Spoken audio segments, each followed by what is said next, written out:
کون ہیں علی رضی اللہ عنہ جو مواخاتی برادر رسول صلی اللہ علیہ وسلم، جو سرتاج خاتون جنت حضرت فاطمہ زہرا رضی اللہ عنہا، پدر سرداران جنت حسنین کریمین رضی اللہ عنہما، اصحاب عشرہ مبشرہ، اصحاب بدر اور بیت رضوان کی مقدس اور محترم ہستیوں میں باوصف ہستی ہیں، جن کو حضور نبی کریم صلی اللہ علیہ وسلم نے دنیا میں ہی جنت کی بشارت و خوشخبری دی۔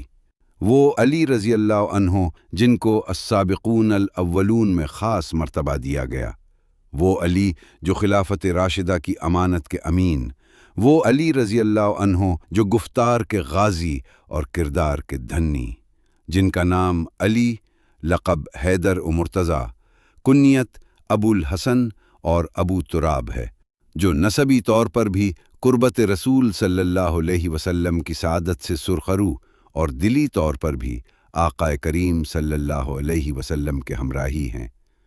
وہ علی رضی اللہ عنہ جو ماں باپ دونوں طرف سے دنیا کے سب سے اعلیٰ خاندان کے چشم و چراغ یعنی ہاشمی النسل ہیں، جو فصاحت و بلاغت کے پیکر، اعلیٰ درجے کے خطیب، شجاعت و بہادری میں ضرب المثل، میدان جنگ میں تلوار کے دھنی، فاتح خیبر، اللہ کے گھر میں زاہد شب بیدار، مفتی، عالم، متقی، جود و سخا کے سمندر، ذہانت و دیانت میں اعلیٰ و عرفہ، اور خلیفہ وقت ہونے کے باوجود عاجزی و انکساری کے پیکر ہیں۔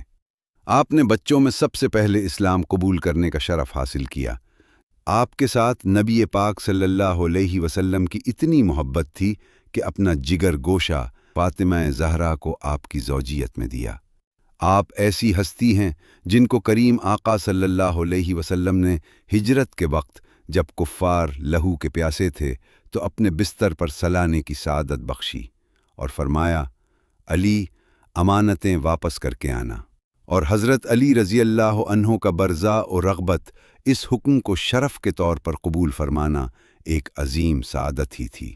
حضرت سعد ابن ابی وقاص رضی اللہ عنہ سے روایت ہے کہ حضور اکرم نے حضرت علی سے فرمایا کہ تم میری طرف سے اس مرتبے پر ہو جس مرتبے پر حضرت ہارون علیہ السلام حضرت موسیٰ علیہ السلام کی طرف سے تھے، مگر بات یہ ہے کہ میرے بعد کوئی نبی نہ ہوگا۔ نبی دو عالم صلی اللہ علیہ وسلم نے ارشاد فرمایا، میں علم کا شہر ہوں اور علی اس کا دروازہ ہیں۔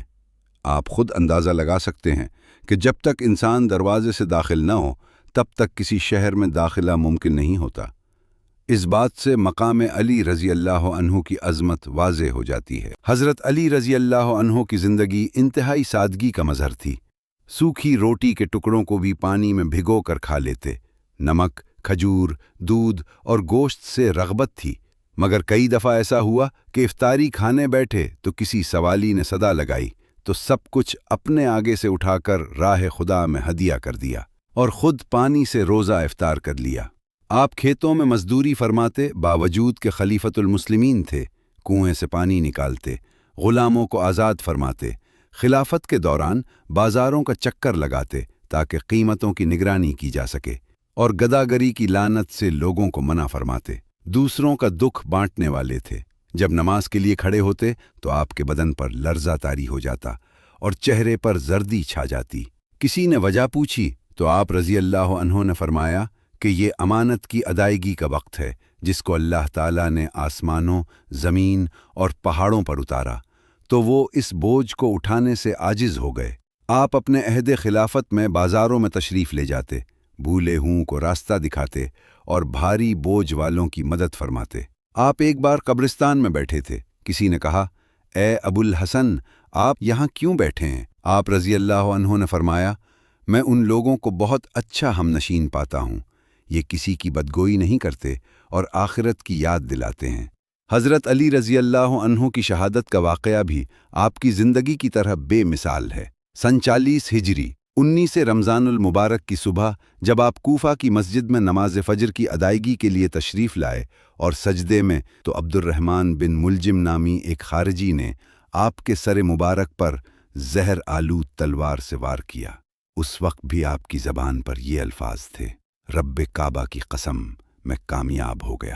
زہر کا اثر پورے جسم میں پھیل گیا اور 21 رمضان المبارک کو آپ شہادت کے عظیم مرتبے پر فائز ہو گئے۔ یہ تھی حضرت علی رضی اللہ عنہ کی وہ عظیم اور روشن زندگی جو رہتی دنیا تک مسلمانوں کے لیے مشعل راہ ہے۔ اللہ تعالی ہمیں حضرت علی رضی اللہ عنہ کے نقش قدم پر چلنے اور ان کی تعلیمات کو اپنی زندگیوں میں شامل کرنے کی توفیق عطا فرمائے۔ آمین۔